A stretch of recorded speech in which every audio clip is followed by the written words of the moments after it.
Can you not count? Probably only once or twice. Oh, wow. Actually. How many times did you want to quit or throw it all in the trash? I knew from the beginning that God wanted me to write this book. And there were a lot of times maybe you didn't want to quit and throw it all in the trash, but a lot of times where I thought, well, maybe I just need to put this on hold for a couple of years or a decade, focus on other things like my career. And each time I would go to the temple and I would pray and God would give me a sense of urgency. Now, despite that sense of urgency, it still took 7 years. So, yes, excellent question. Other questions? Related to your question, I never felt a lot of despair about the story itself. I knew it was a good story. I knew I had faith in my own writing. A lot of writers struggle with, is my writing even any good? Is anyone even going to like the story? I haven't really struggled with that. I have struggled with, there's so many other books out there, why does mine matter? But that's slightly different. Question? What character would you switch with and why? Oh, would I switch with? There's a side character on Twigly's crew. One of the things I did in my Kickstarter, the highest backers got to invent a character for my crew. Best decision ever. My brother came up with a character named Lime. He was raised on the edge of the world by griffins, and he has special magical shoes that allow him to walk on magical currents of energy in the sky. I would totally be Lime. I get to be a pirate crew. I get to walk in the sky. After that, I would be a griffin because flying would be awesome. Question over here. To keep your character straight, you have like character development for each one, like a separate like folder, or what was your process for that to keep them all straight and like their essence of who they are and then who they become? Some early plotting. You can see some of that here on this table. Most of it was in a Word document. The main characters I had a pretty. I'm kind of funny in that I will write outlines and notes and then forget to refer to them. Same thing with to-do lists. It's just like all kept in here. And so the main characters, I just had this innate sense for who they were. I still had to figure, especially Adara out. Adara took a long time to figure out the exact nature of her arc.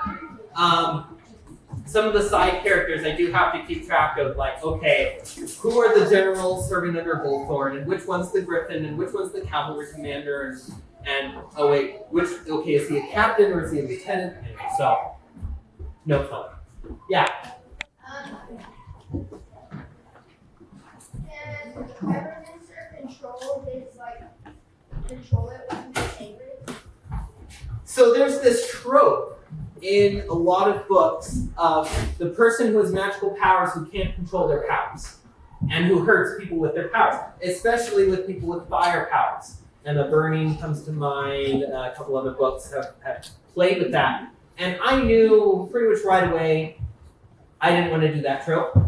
This guy has full control of both his magic and his emotions. He actually, in the first chapter, he's in this prison and this warden that he hates is egging him on. I have this line of he felt anger towards the warden, but he kept it under control because anger was a weapon that's kept sheathed until he is very disciplined. So yes, he's able to control him when he's angry.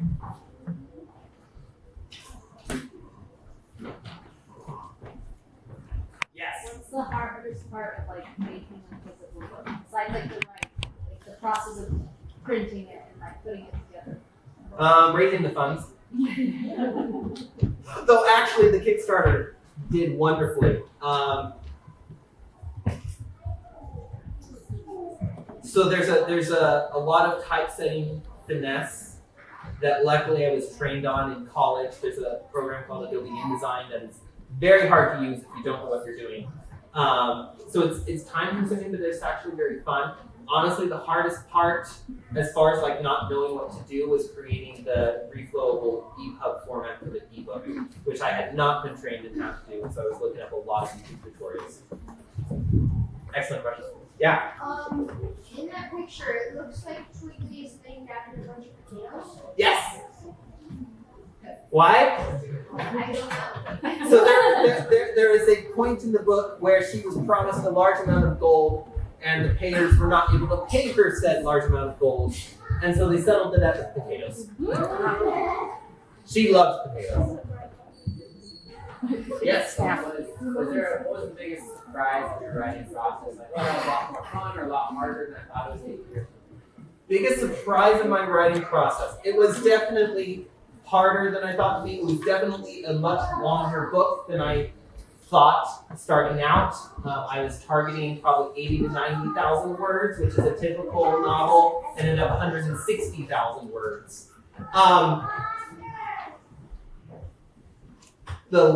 So I was completing the final revision, and there's two different stories I can tell. Which one do I want to tell?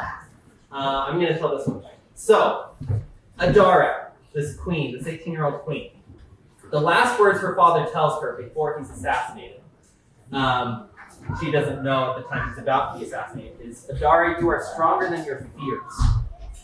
And that was, throughout the whole writing process, first draft, second draft, third draft, that was like one of the main cruxes of her arc, is learning to be stronger than her fears. 1 month ago, I'm completing the final revision like mad, blowing through the last half of the book in about 2 weeks. Don't do that. Applying the edits from the editor. I have a conversation with my mom one morning about spiritual things, and we talk about spiritual things all the time. And I go to write a later scene where she has a vision of her father. And in this vision, and how it originally read, he reminds her, Adara, you are stronger than your fears. And when I went to go revise that scene, I realized, well, I'll tell you how I rewrote it. Here's how it now goes. Spoilers. He appears to her and he says, Adara, you remember what my last words to you were? She says, yes, it was, you are stronger than your fears. And he says, I was wrong. You're not stronger than your fears. I wasn't stronger than my fears. None of us, all of us get overcome by our fears. All the time. The skyfall, which is the God in my world, the skyfall is stronger than your fears. And the light, I talk about the power of the light in my world, the light is stronger than your fears. So that was probably the biggest surprise to me as an author of 1 week before I'm sending it to press, completely changing like the main point that Adara takes out of the book and that I took out of the book.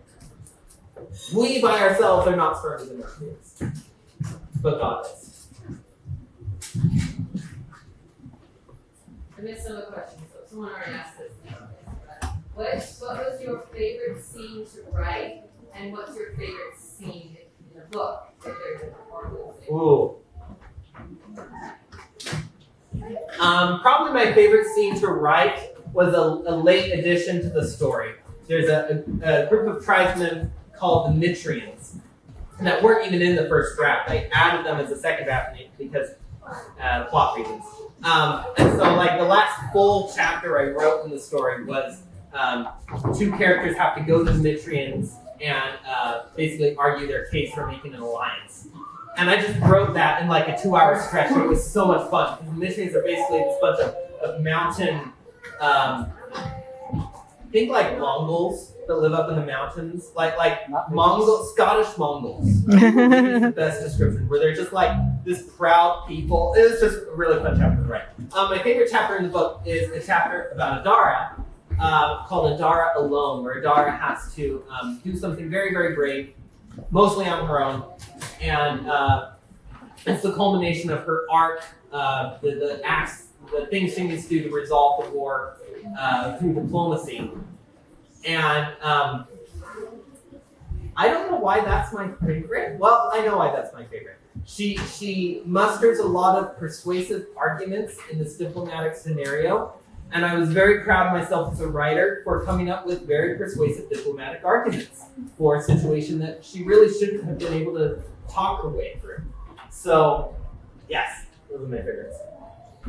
Yes? So you had a lot of like the political and military stuff in the book. Where did you go to find that information to become like comfortable enough to write them?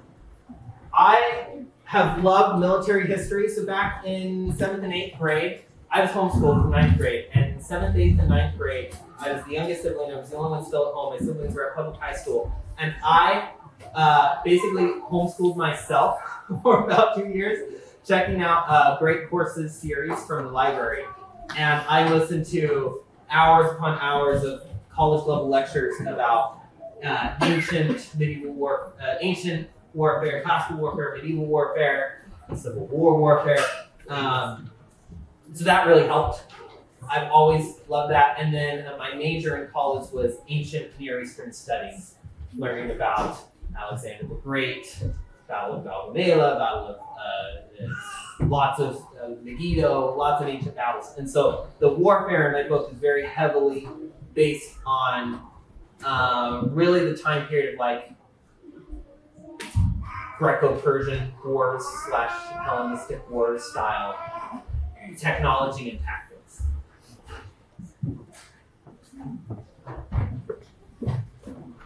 When does the next book come out? Next book, I have the outline done. It's called Pyromancer's Song.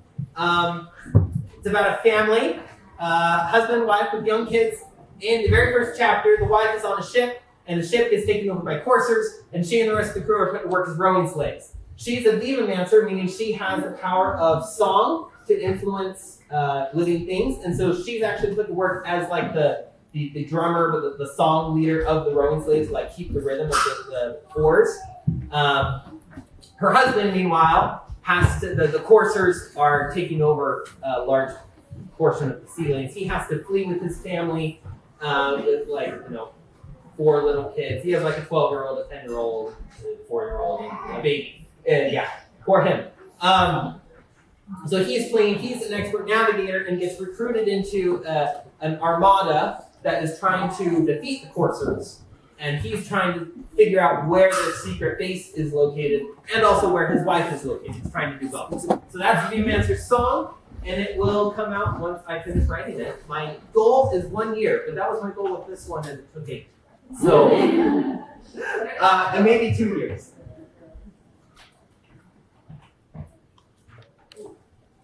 Yes? Also, I don't know what else, but describe the process of making the pictures. Yes, I used a AI generator called Midjourney. It costs $10 a month, unless you generate hundreds of pictures like it did in February, then you need to upgrade to $30 a month to use all your credits.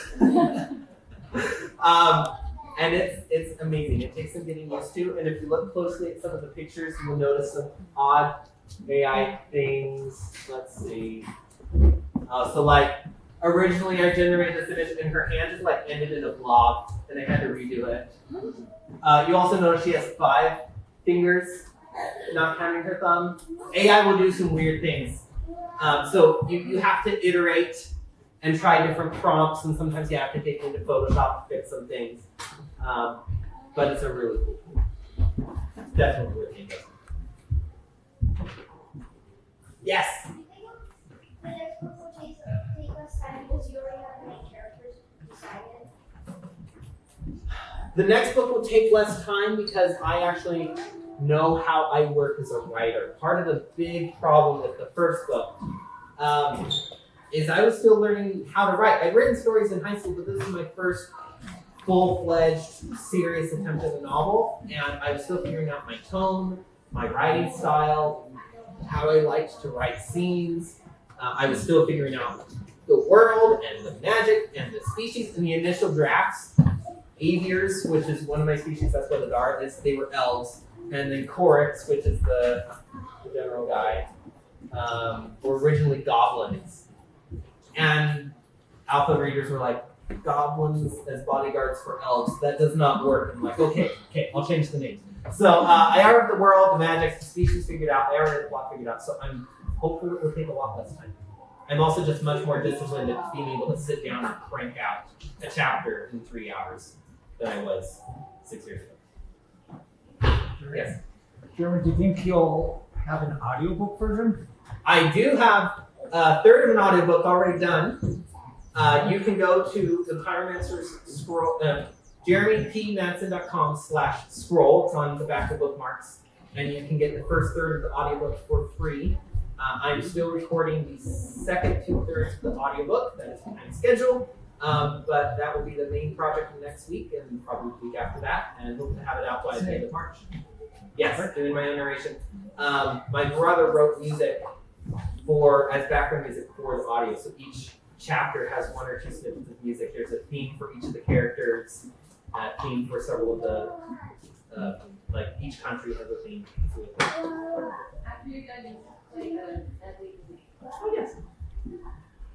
Maybe one more question, and then we'll send you back to finish your games.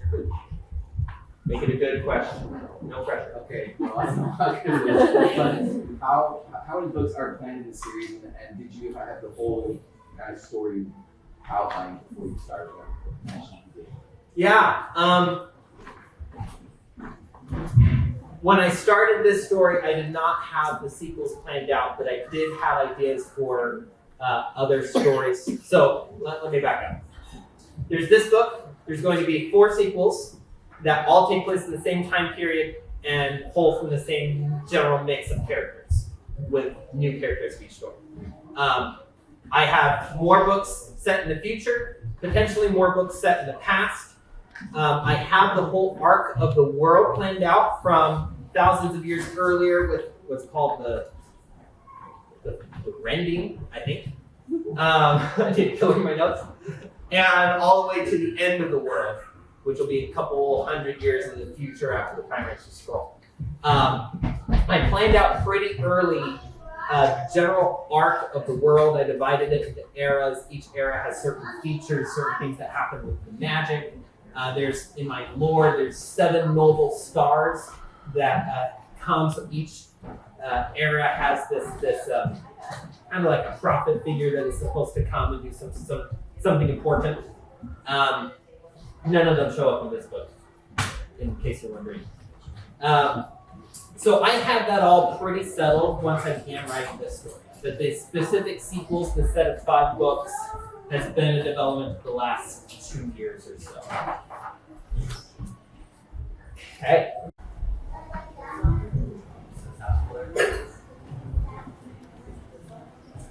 I don't remember. Why did you choose The fire original powers? impetus for this story was back in high school. I was just sketching out ideas for stories, and I wrote a sketch. The title of the idea was "The Hero Who Never Smiled," and I wrote a paragraph about this hero who's going around doing heroic things, but he never smiles. He never laughs because he has a dark past, and he's trying to atone for his dark past. That was the impetus for the character that became Durin. How he became a Pyromancer, I honestly have no idea. I like fire. It was before I had watched Avatar: The Last Airbender, so it was not inspired by that.